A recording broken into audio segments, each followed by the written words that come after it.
we're going to close out the day and the conference for this stage here with a rather lighthearted, maybe serious, we'll see what happens, discussion about meme coins. We've got some wonderful people representing lots of different meme coins, ideas, spaces, chains. We're gonna get it all out right here. Caitlin, start us off. Let's just go down the line. Everyone, introduce yourselves. Tell the crowd what you're doing with meme coins, how you're thinking about the space. Oh man, yeah, lots to talk about. Hi, my name is Caitlin Cook. I'm head of marketing and communications for Hxro Network.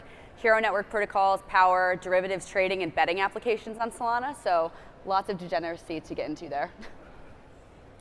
Hey guys, I'm Joe McCann, founder, CEO, and CIO of Asymmetric. We are a digital assets crypto investment firm. We have a long-short discretionary hedge fund as well as a couple early-stage venture capital funds. And we were the first institutional fund to actually put meme coins on our balance sheet in our portfolio. I am now known as the Michael Saylor of Bonk because of that. So thanks for having me. Yeah, all right, I'm Jacek. I founded Degen token. We launched in January. We're like a big forecaster meme coin on Base. And yeah, just happy to be here. My name is Julia Love. I am owner of the Dogeclaren. I'm here with Thorchain and ThorSwap API kits this time. My goal is I want to like decentralize all the things. And as far as what I see memes is, it's like I used to like hack software. I like to hack software. It's fun. But memes is actually hacking consciousness. So that's like my new passion. That's awesome. Well, good afternoon. My name is Pedro Vidal. I'm the Community Relations Officer for Floki, and we're trying to push the boundaries on what you would expect a meme coin can actually accomplish by developing robust ecosystems and DeFi protocols. So we're very excited to have this engaging conversation with this wonderful panel. Yes, and so I think it's only fitting that we start with a moment of silence for the Doge dog who passed recently. All right, to continue forward. We only have a little bit of time here. So, but Julia, you were talking a little bit backstage about your experience hearing the news about when the Doge dog passed. If you could just share that.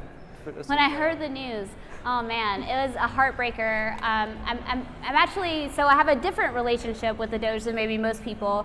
I know the owner of the Doge, and she's a very sweet a first grade teacher in Japan.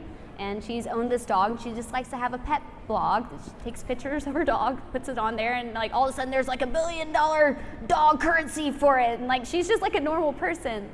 But she called, like I found out the news, and like I wailed. I immediately cried so much because I felt pain for her because like she lost her dog. Like she lost something she loved so much, and like that was the thing I was feeling more than like the Doge, you know, like what does it mean for the market cap? I don't care about any of that. And then another friend like reached out, like vicariously we found out. Apparently, I make the joke that like the Doge is kind of the Buddha reincarnated. But apparently the full moon in May is like a holy Buddhism day where Buddha like died, born, and was enlightened on the full moon in May. And don't quote me, like I don't know if this is fact because this is all things that people are just like telling me. But the Doge passed away on a full moon in May. So I thought that was kind of like a beautiful moment. And I'm so sad that Kabosu is not with us anymore, but like her spirit lives on. Like we will do Dogely things in the future. Yeah, and the Doge is really something that it crossed the bridge between crypto and the real world, if you will. When the Doge died, all the different newspapers were sending out flash headlines that this cultural, as if this cultural moment happened, and you could really tell that how crypto has financialized meme culture. And it's become a multi-billion-dollar industry, right? Joe, with the fund, you're thinking about this not just from a what's going to be funny perspective, although maybe that does factor in, but you're thinking, all right, if I'm gonna take my client's money here and put it into something a little stupid, but sometimes it hits. Yeah, I mean, I don't think it's stupid at all.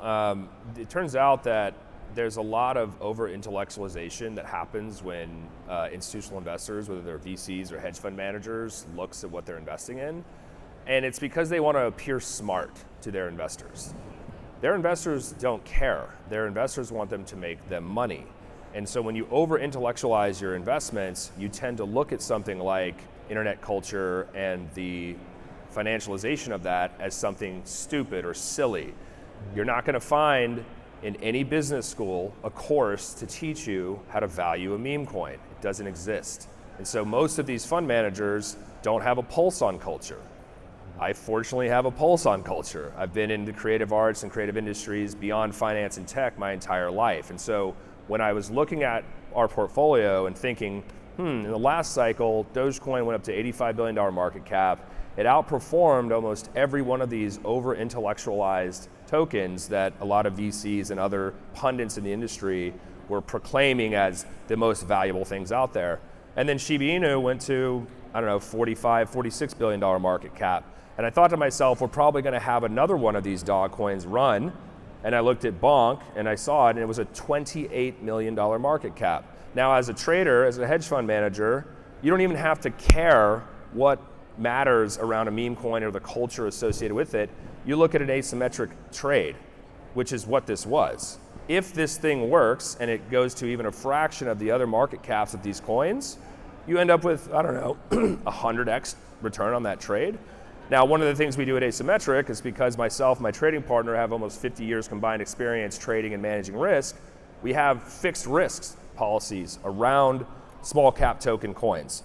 So we can only buy 2% of the fund's entire assets under management in a meme coin. Why? Well, if a meme coin goes to zero, all right, you take the L and you move on.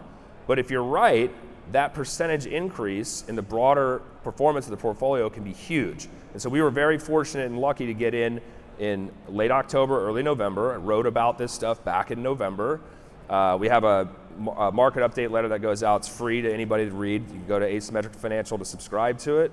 We wrote about this back in November, and surely enough, Bonk went from a $28 million market cap up to about $2 billion. So you can think about the return profile there as an investor going, yes, why would I not have some type of exposure to this asset class in my portfolio? And certainly since then, you've seen a lot of VCs bloviating about blog posts about how meme coins are the future of marketing and all this nonsense. At the end of the day, you just need to have some exposure in your portfolio if you're actually going to outperform the benchmarks that exist in crypto today. So Pedro, you're coming from a different part of the meme coin world, trying to build a community and an ecosystem around Floki, is that right? That's correct, that's correct. So one of the things that makes the meme project so successful is the power that's amplified by the community. Now, if that community is governed by a DAO, each holder actually has power. So that's one of the things that is different about Floki and our success. But I think that, as you were mentioning, you're absolutely right. I think that some exposure in the meme coin space is actually like a bright idea, right? Not financial advice, but based on the trends, you start noticing that there's certain patterns that if you have certain projects, regardless if there's utility, it could have legs. And if it's successful, you're gonna see a great return. What's different with Floki is that we've tried to amplify on the utility. We're actually hyper-focused on it. And when you're looking at Floki, one of the important things is an answer to a question. Like, how far can a meme project go to show that there's true utility? And that's what we've been doing. We were able to build a massive DeFi protocol. And actually this week, we were actually able to achieve $820 million of total value locked across our ecosystems. Mind you, that's not market cap.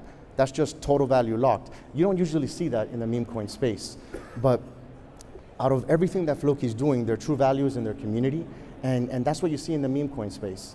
So as we engage in this wonderful discussion, for those of you that don't have exposure to meme coins, just understand that there's something special going on here. And when you're listening to professionals that have been in this for a long time, I would absolutely hone in and focus, because something beautiful is coming. And if you're here, then you absolutely have your finger on the pulse.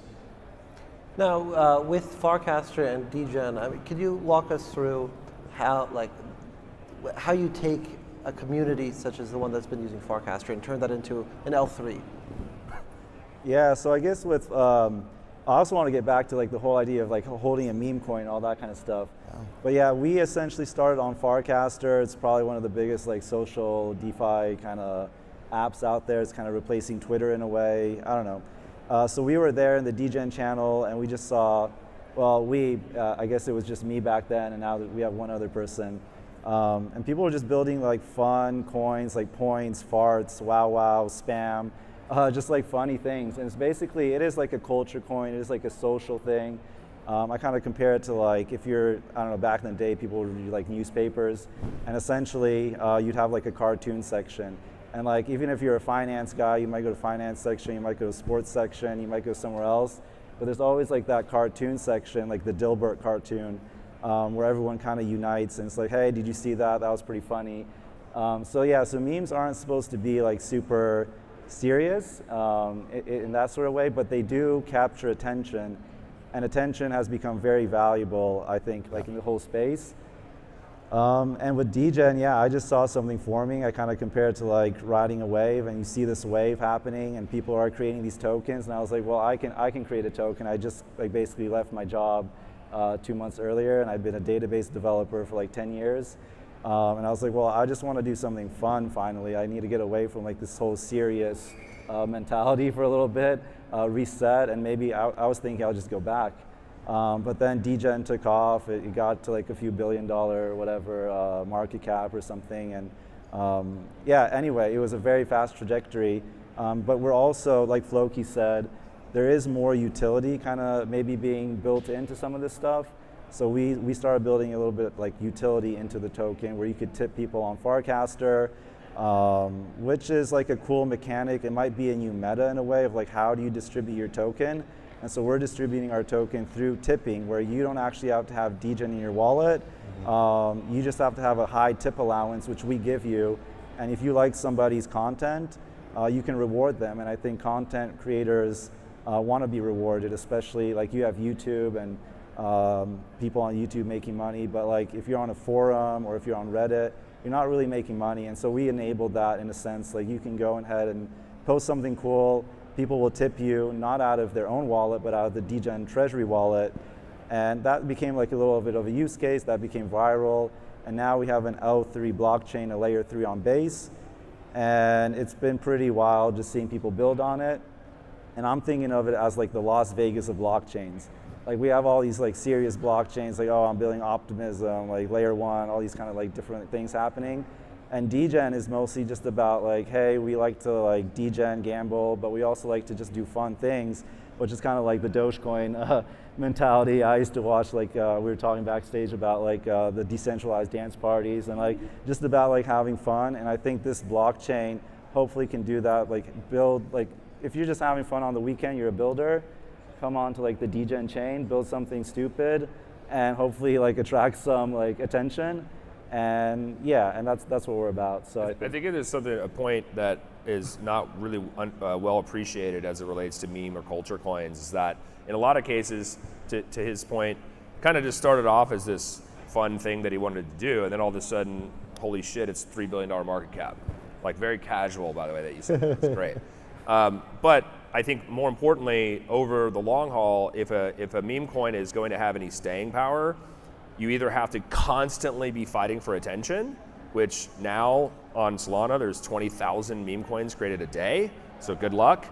You actually have to have a purpose beyond what the underlying meme coin is. So things like Floki and Dogecoin and Degen, things like Bonk as well, you're starting to see them start off as culture or meme coins and move into utility and use cases. So Bonk, for example, has myriad products and protocols that feed the ecosystem within Solana, because they're the culture coin of Solana, but they're also generating literally millions of dollars of revenue. Well, what do they do with that? They sponsor things like EDC in Las Vegas or Fight Night in Dubai. They're putting themselves all over the place, but also continuing to invest in other products. And so what's fascinating as an investor on like the VC side is that startups today could actually just launch a meme coin. It is the furthest thing away from a security, so they don't have any of the regulatory risk there, and could use that as a means of distributing the token and having people out there marketing their actual product and services. So I think there's, on the one hand, meme coins start with capturing attention and then move into some form of utility if they're going to have staying power. And on the other hand, you could have actual companies and businesses launch a meme coin and have that feed back into their core product. That's what I find to be like the most interesting part of meme coins, not necessarily a super active trader myself, but you know, the mimetic desire and the kind of simplicity of it, I feel like is really welcoming to a whole myriad of different types of users. You see a lot of new people coming into crypto because of meme coins. It's very innocent. You don't have to think about it too much, not overcomplicated. So it's definitely a much more like welcoming kind of part of the space, whether, you know, not so serious. But what I found, like looking a little bit like longer view, not to shill bonk again too, but for Solana ecosystem, but the most interesting part to me is for most projects on-chain or off-chain, the biggest problem is distribution and getting eyeballs. We're in an attention economy and that's only growing more and more, especially online.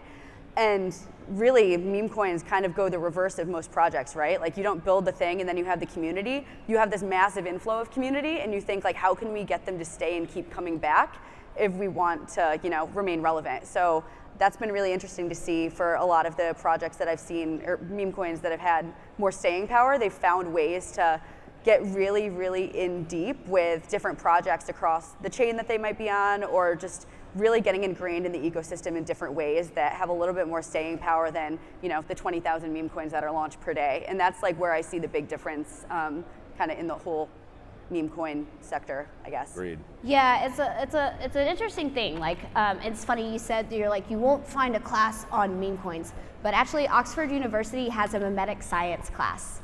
It's not meme coins, but yes, the mimetic science. Yes, and that's the thing though. Mimetic science is the study of actual value. So what we're seeing with meme coins, and it's interesting to see, it's like people realizing what value looks like again, because like, okay, utility has value too, and people are remembering, instead of being told like, oh, you could use this thing, blah, blah, blah, people are realizing, oh, I need this tool, this is useful. And that has mimetic value. And then another thing is like, is it cool? Is it rad? Is it fun to be a part of? Like that has mimetic value that brings people in and makes them excited. They enjoy being a part of it. So you're adding people, like you're adding value to people's lives, like real value, not like this fake bureaucratic value where you're told like, this thing has value because it will do this. It's like, no, this is a tool that I can use, utility.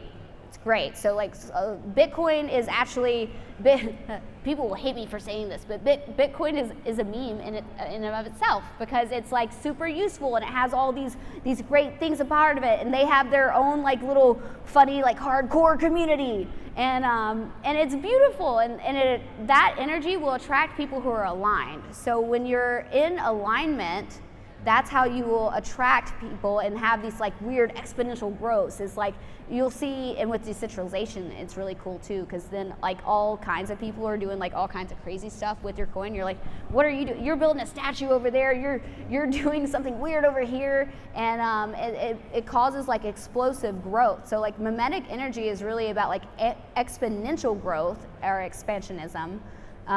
Due to the fact of like finding true value within something again, whether it be because it's funny, silly, cool, rad, useful, who knows, but that's the mimetic energy that kind of like can attract actual value. So memes are us as like a consciousness finding value again, which is just beautiful.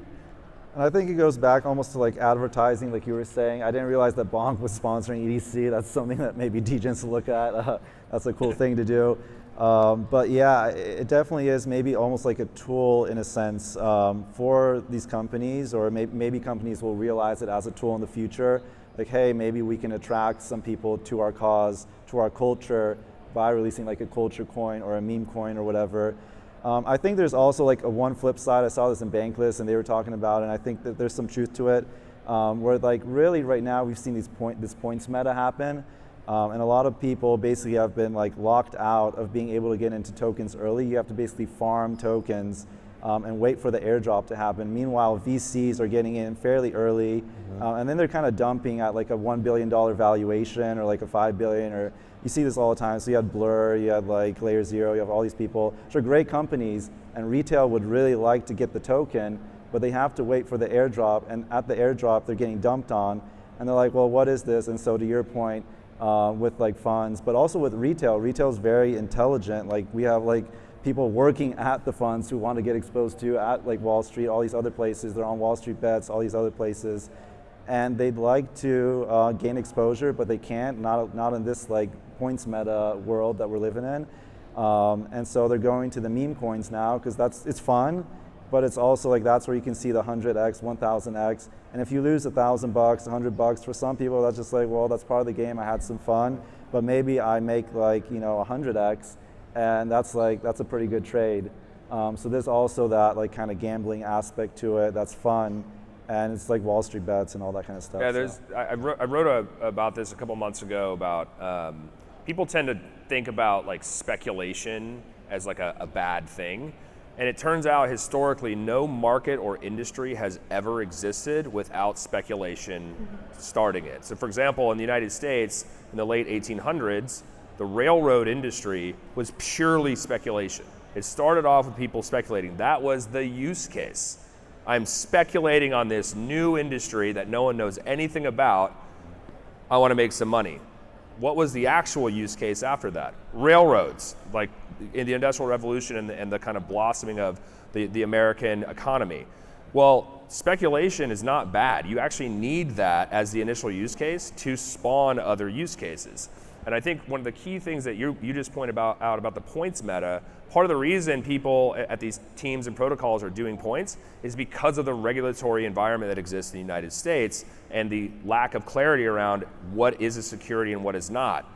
It makes total sense that people would start to gravitate towards meme coins because it's the furthest thing away from the Howey test. So I think you're going to continue to see more companies move towards that direction to get tokens distributed in the hands of the users that they want to be a part of this community, as opposed to having to do this dancing around the Howey test and is it a security or not through points or otherwise, and you get the negative externalities of getting dumped on from receiving your points later on after the fact. Go straight to a meme coin, and all of that goes away. Now, I'd like to poll the audience here. Just if you've ever traded a meme coin, and we have a couple of follow-up questions, but if you ever traded a meme coin, just raise your hand. I just want to get a sense. Yes. Figured that. Welcome. Okay. All right. So let's keep your hands up. All right. Now, if you if you haven't traded like Doge, put it down. Put your hand down. Wait. All right, not everyone kept their hands up, so we'll ask a different question. All right, who's trading on like something like Pump.Fun, where you can jump into really early stage meme coins, get huge returns, but also get blown out of the water? All right. The proper degens. The proper degens, okay, the proper degens. We've got a dog with hat right here. I remember I was speaking to a guy, he goes by Block Grays. He put $1,500 into dog with hat, and I think he's cashed out at least $4 million now. So it's ridiculous what people can do with it. But it's also, it makes you think, like we start with a decentralized system for electronic peer-to-peer cash, and now we have developers lighting themselves on fire on live streams to make some money. Caitlin, what does this mean?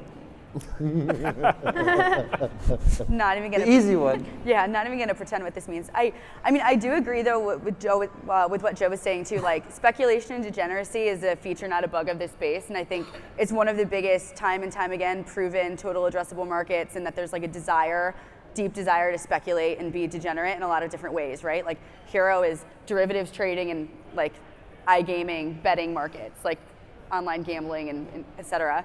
Like there's a massive addressable market for that space that's been proven time and time again, and it's just moving across different asset classes and like kind of presenting itself in a lot of different ways. I mean, at what point did like things go too far? Maybe.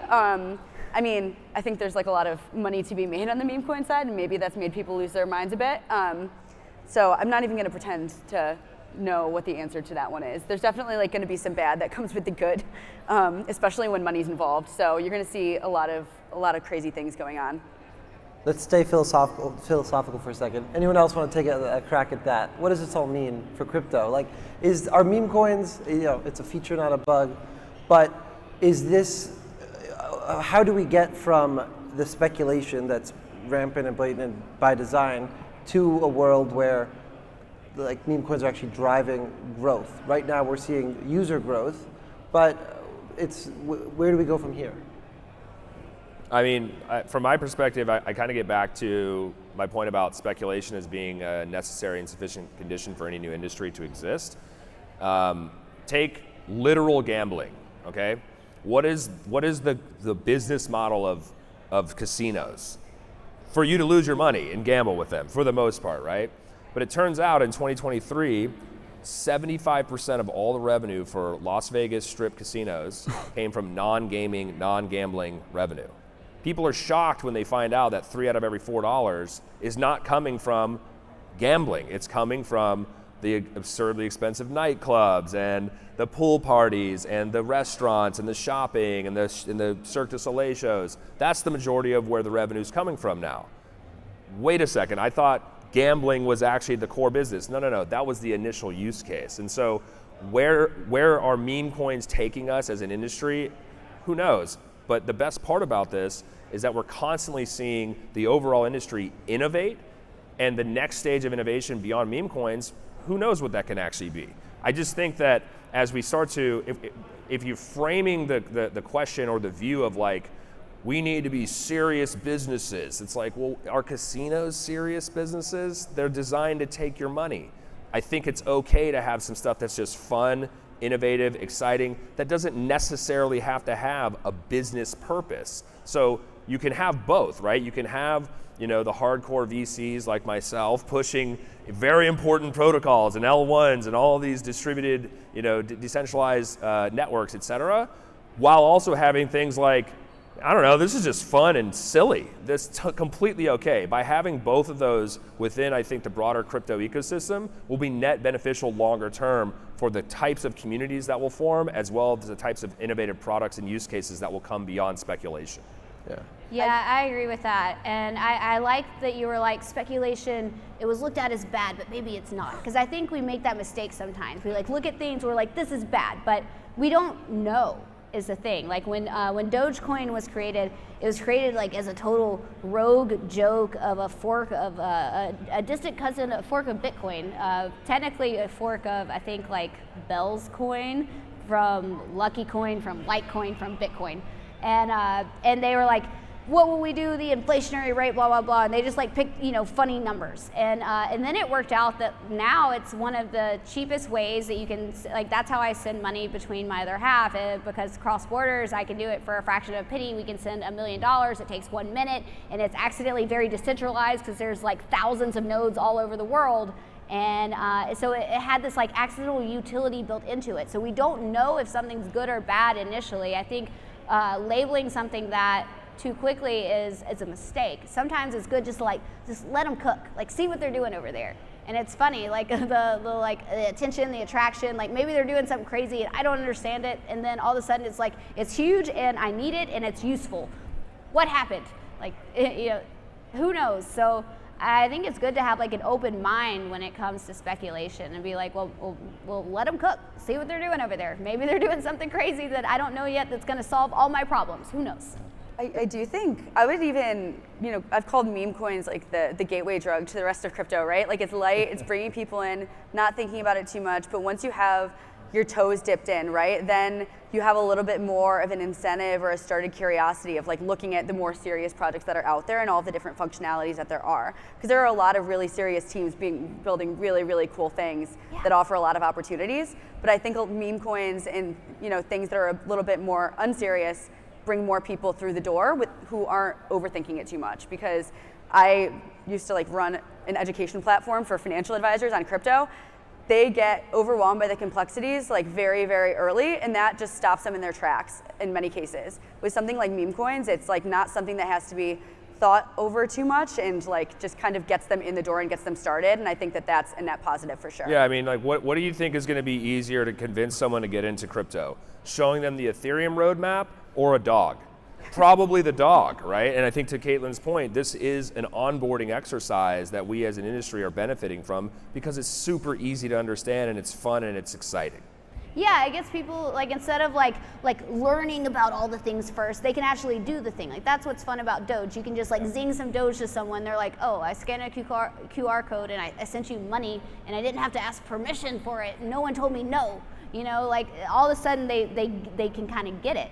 And I've seen this happen too, and it was oddly enough with ETH. I gave my mom some ETH way back in the day, and I forgot about it, and I asked her about it again. This is back in 2021, and I was like, hey mom, what did you do with that ETH? And she likes like watching HGTV and stuff.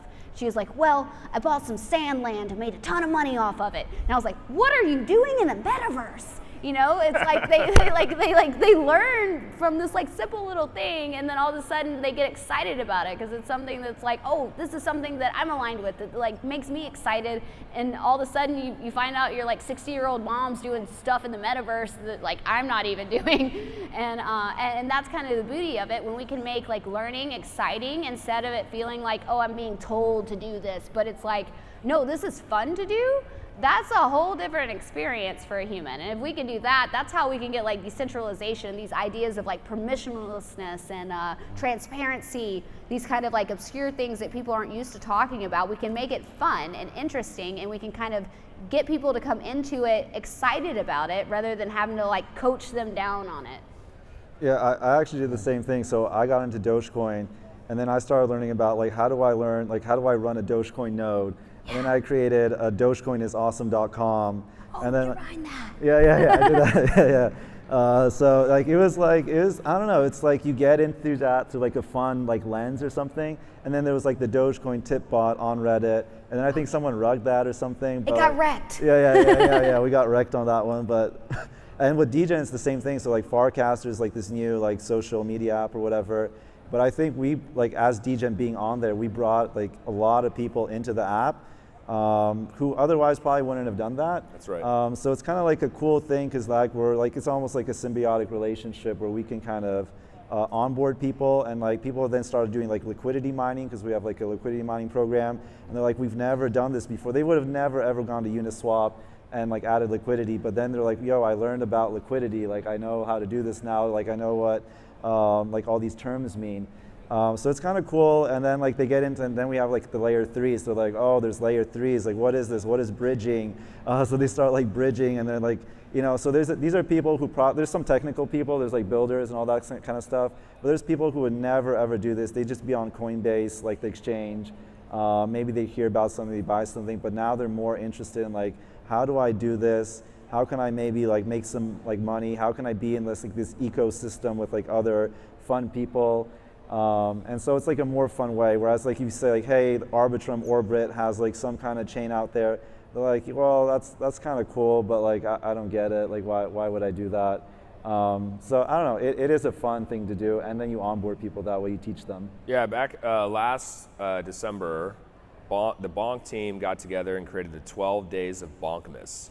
And what it was you as a Bonk holder, if you, every day it was like 12 days, right? So there was a new thing that you would do, and what the purpose was for you to get familiar with other projects and protocols and dApps within the Solana ecosystem. So, and you get rewarded at the end of it, if you're on Santa's nice list, you get like more Bonk or whatever. There's some reward at the end of it. So all you had to do was just go try out like, oh, I'm gonna go swap something on Jupiter, or I'm gonna park something in a little liquidity pool, or I'm gonna play this game, or whatever it is. And it's actually teaching people about the other aspects of the broader Solana community. This was all driven by a team behind a meme coin, right? And so I think that type of an approach is extremely valuable. The Bonk team loves Solana. They want people to learn about it. Let's create this thing and see if it works. And it was a massive success. So this is, I think it gets back to the point like, meme coins can start off as kind of like with Degen, they just start off as this idea, and then it can rapidly evolve into something that's much more material depending on what the team wants to actually do and what their end goal actually is. Yeah, and if and I think that you're all hitting on a really important like point is, once you have a community and you have all these DeFi and all these ecosystem products, these projects start generating an incredible amount of revenue. So you need to really focus on what it is that they're doing, because some of those ideas they're really bright, right? And they can make a serious impact. And as we start getting closer to tokenization going mainstream, I think that there's going to be all these new creative ideas of folks coming into the market that say, wait a minute, I really like what these meme projects are doing. I think I could do it better. And that's like a wonderful thing, right? The competition drives innovation, and I think it could push the technology forward. So what may have started as a joke, at least for the example on not only from the Degen, but from like Floki, what started off as a joke now has an all-in-one like crypto launcher, launchpad, RWA tokenization module that leverages AI to do smart contract auditing. I mean, there's all these individual features, and that came out of a project that was birthed in the meme space. And the idea is that there's folks out there that are getting exposed to blockchain for the first time. Some of them may even be in the audience today. They have a wonderful idea. They just need a community that could embrace it. And some of these meme projects, they have those avenues. So continue to push the boundaries, because it'll only take us further. Yeah, and meme coins have more power than you realize. I think the Solana phone is something to think about here. The Solana phone, Solana made up phone, wasn't really that great, didn't sell so well. But one thing that holders of the phone got was, at the time, about $10 of bonk. Now, in October, around the time that Joe bought, actually, bonk started climbing. And all of a sudden, that airdrop of around $10 a phone became 20, 30, 40, 50, and then hundreds of dollars, and then 800, 900, I think it peaked out at near $1,000. And all of a sudden, people realized, okay, well, I could buy this phone for $800 or whatever, and I'll get $1,000 of bonk. And so people took this phone and they bought all of the phones because they wanted the bonk. And that forced adoption, basically. And now it put Solana in a position where they were saying a week before that happened, they were talking about, well, just moving on from the phone project. It didn't really work.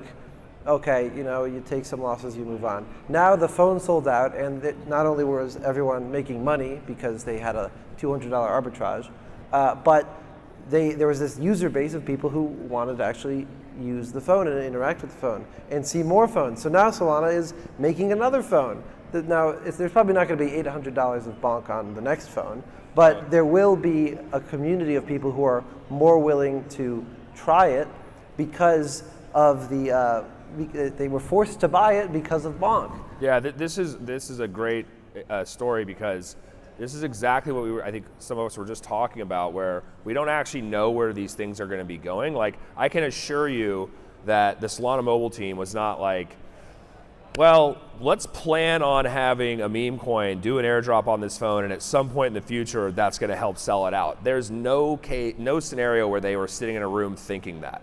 And yet that's what happened. So then they were like, wait a second, this is actually accelerating sales. But the other thing that happened was other projects were like, wait, I have this diehard Solana core user group that is buying this phone. Those are people I want to learn about my project. And so now all of a sudden, teams were airdropping to people that had the Solana phones because they wanted to be involved in it. And this has now evolved to the extent that Chapter 2, the second version of their phone, has sold an enormous number of pre-sales, and it won't even be shipped for like another year. I got pitched last week, I'm not making this up, a smartwatch like like a Fitbit or whatever, where it's a Solana Fitbit type device that is going to have all of the airdrops and all of these things associated with it. So people are actually now thinking about this as a go-to-market strategy. No one saw this coming, and I think this is the thing that you have to be open-minded to about where these things can go. Allow the innovation to happen, and you'll end up with these types of examples. Now, one thing I'm thinking about is, what does it mean to be a dev, right? It's not hard to make a meme coin, especially these days. If you do it on pump.fun, like, I don't know anything about code. I can do it, and I did it. I made one. I won't say what it is because I don't want it to go up in value. But I made it. It's worthless. It went to zero. It took me a minute, 2 minutes, 5 minutes at the most, and it cost me almost nothing.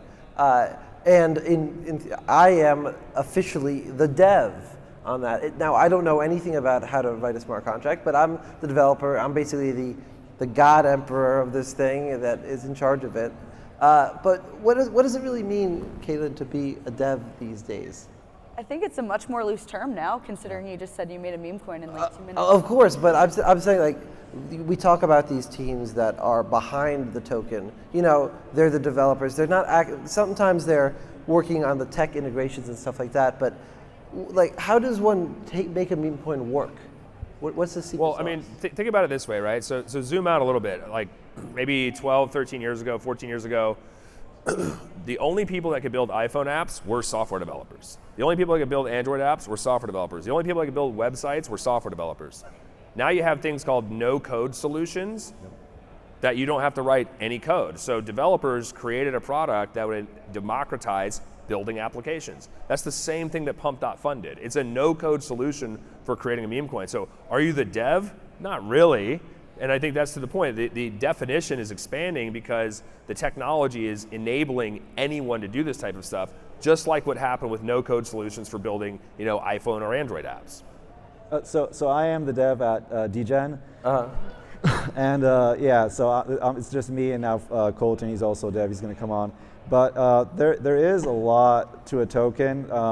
So launching an ERC is pretty easy and like doing all that. But there is a lot of like, if you want to add some of that utility, you want to add some of like the mechanics of like, so I'm a database developer, I've been doing that for 10 years. So like getting data in, that was like a valuable thing for me to do for the community. So I think if you are a dev and you can use that to your advantage, that's a good thing. But there's so much to a token that I had no idea about, like starting a Cayman Foundation, like liquidity. How do you get the liquidity on there? Like how do you get all these, like how do you do incentives the right way? There's just like, I can't even like, every day I'm spending probably like 10, 12 hours sometimes a day in meetings with people trying to like move the project forward because I didn't realize how much there is. So that's BD, but there's also quite a lot of dev work. Like I'm doing like a lot of dev work on this, like on my side. It's not just the ERC20, that's the easy part. It's also like getting the community, that's like obviously like the hardest, but yeah, it can be quite technical too.